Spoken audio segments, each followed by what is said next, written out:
It seems that all of us are, in some sense, a parasite in that we take advantage of other people for our own gain, for our own advantage. For example, you remember when you were in middle school, junior high, high school, one thing that most kids want to do is hang out with a cool crowd. And nearly every school has that small clique of cool kids. So you want to be part of that because, well, that ups your social score. That makes you, puts you in better standing in the eyes of others and, more importantly, in the eyes of yourself. And it's not just kids that do this. Adults do it too. For example, a lot of adults like to drive expensive cars. Sometimes they can't even afford them, but that gives them a little better social standing. So in that sense, they're being a parasite in that they are taking advantage of people who are wealthier than they are by associating with them. Even if they can't afford it, that's still what they're doing. Is that a bad thing? Probably not. But what about the neighborhood where we live? A lot of people like to live in the expensive upscale neighborhood because, well, we're kind of like parasites. We want to have that self-esteem boosted. Again, not just in ourselves, but we want other people to think highly of us. And I'm not sure that's necessarily a bad thing because sometimes an upgraded social status is, well, it's very beneficial. Or it can be a very positive thing. So I don't think that's a bad thing. Don't think it's a good thing. I just think it's just a thing. But when it comes to narcissists, oh, that's totally different. What they are doing is not just being parasites in the sense that it gives them a little boost in their self-esteem, their ego, but what they are doing is they are exploiting the people who are their hosts. So you have this relationship, the parasite, which is the narcissist, and the host, which is, that's you. Now, what is a parasite? Well, I looked it up at Merriam-Webster.com, and what I found out was a parasite is someone or something that resembles a biological parasite in living off of, being dependent on, or exploiting another while giving little or nothing in return. Now, if you are a grammarian, this has nothing to do with what we're talking about, but I want you to tell me, is the prepositional combination of off of correct or not? I mean, it says a biological parasite in living off of. I just say living off. I don't think the word of is necessary. That's got nothing to do with anything. It just popped in my mind when I was reading this. All right. So how does a narcissist exploit you? You probably can stop and think about this as you think back in your past experiences with narcissists, and you may not have to look back very far. It could be look back 5 minutes ago. At the very present, you could have a narcissist in your life who is exploiting you. Now, like a parasite. Now, I came up with 3 of these things. There's probably 303,000. So I want to encourage you to help out other people viewing if you can think of more than 3 or others than the 3 that I have on the screen here. Yeah, feel free to put those in the comment section so other people can benefit from your ideas as well. But number 1 is what I call friendly by association. The reason I say that is because narcissists tend to target friendly people because they see our friendliness as, our cordiality as a weakness, a gullibility, vulnerableness. So they want to take advantage of that. And not only so, but by associating with you, by being a parasite living in your sphere of influence, they are considered to be friendly too. Well, if Ken is hanging out with this guy and Ken is friendly, not that I am, but if Ken is friendly and this guy is hanging out with Ken, well, he must be friendly too, right? And that's the way the narcissist sees it. Or at least he's taking advantage of your friendliness, of your cordiality, of your kindness, of your consideration, the fact that you are nice to other people. So again, the narcissist sees that, man, this guy's vulnerable, take advantage of him, and as a bonus, I can live in his friendly neighborhood. His friendliness is like a clique in junior high or high school, so I'm going to take advantage of that. That's how the narcissist is a parasite, friendliness by association. Second thing I came up with was this. They need you to carry their baggage. Now, when we talk about baggage, what are we talking about? Well, this is where the narcissist is an entirely different level all by himself. Well, himself another narcissist, or herself another narcissist. Total league, high league, big league, all by themselves, plural.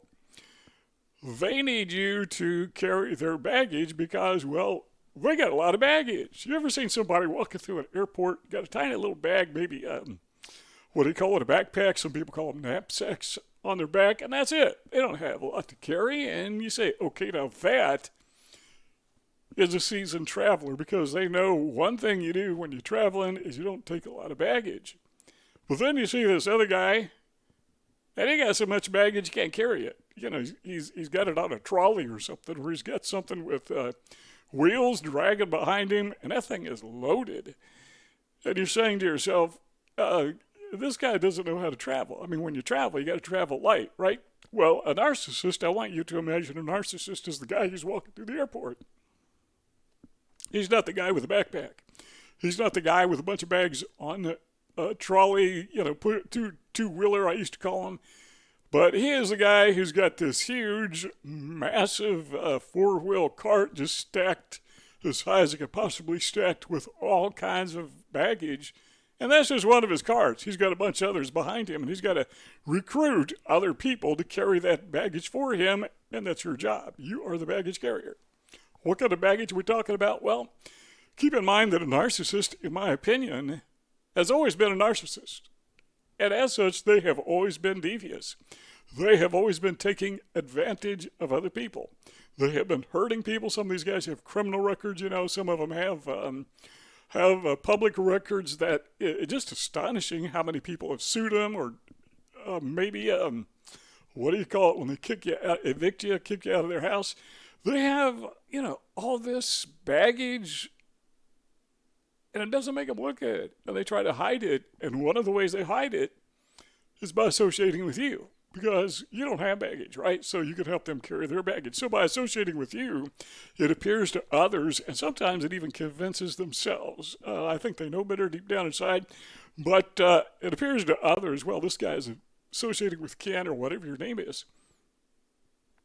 So he must be traveling light. No, not traveling light. He's got someone else carrying his baggage. See? So it is you upon which he loads his baggage. Now, sometimes that baggage is doing favors. For example, a narcissist may have some baggage where he's irresponsible or she's irresponsible and not paying their bills. Okay, they take advantage of you. Hey, man, loan me $100, $200. I'll pay you back as soon as I get it. The thing I've noticed about narcissists is they very seldom, if ever, pay their debts. The reason they need you to loan them money is because they didn't pay the other guy. And if they didn't pay the other guy, they're probably not going to pay you either. Or they may have a family member who is having some problems financially, so they come to you to borrow money to take advantage, or to help out, rather, this relative. You're picking up the baggage for them. And again, they probably don't even tell their relative where they got the money. The relative thinks they earned it. Do they pay you back? Well, in my experience, no, they don't. I mean, over the years, I've had friends who have borrowed $100 here, you know, a couple $100 there, and they would pay you back. I mean, very promptly. These are people that I could trust. But I've also had narcissists in my life who pick up on that friendliness, you know, that gullibility, that vulnerability that particularly empaths tend to display so obviously. And so they take advantage of that, carry their baggage, their financial baggage. They have relationship baggage. Sometimes these people, they just, they've hurt so many people, and they've destroyed so many people, and what they want to do is use you as intervention. Now, this doesn't always happen, doesn't happen frequently, at least not in my experience, but it can happen. So they're going to take you to carry their baggage because they hurt somebody else. And sometimes what they will do is they even blame you.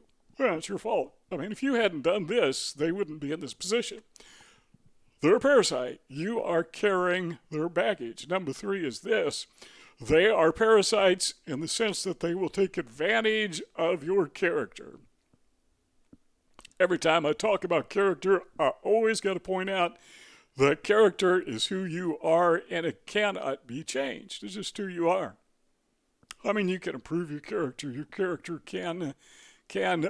can degrade your character, but other people can't touch it. That's what I'm saying. But your reputation, that's totally something different. So your character is who you are. Your reputation is what other people think of you.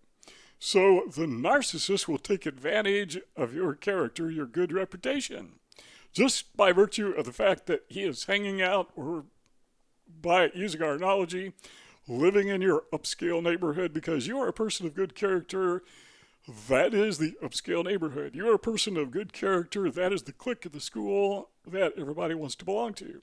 Narcissist doesn't have good character, but by hanging out with you, moving in your neighborhood, he has this false appearance of being an individual who has good character. He is, or she is, being a parasite taking advantage of you. Now, what happens when you catch on to this? Well, what happens is they attack your character. But guess what? Your character is who you are. They can't really attack that. What they really do is try to destroy your reputation. And they're really good at that. I mean, they can flip this backwards where you look like the bad guy, they're the good guy. You know this because we talked about it a million times. But they are still parasites taking advantage of your character even when they try to destroy you through a smear campaign using the flying monkeys, that whole scenario. They're parasites taking advantage of who you are. Okay, I came up with 3. You could probably come up with some more. Let me know if you can. Share it with other people in the comments section. And you see those 2 rectangles on the screen. Let's keep talking if you want. All you got to do is click one of those 2 rectangles. The conversation will continue. If not, thanks for stopping by, and we will see you all next time.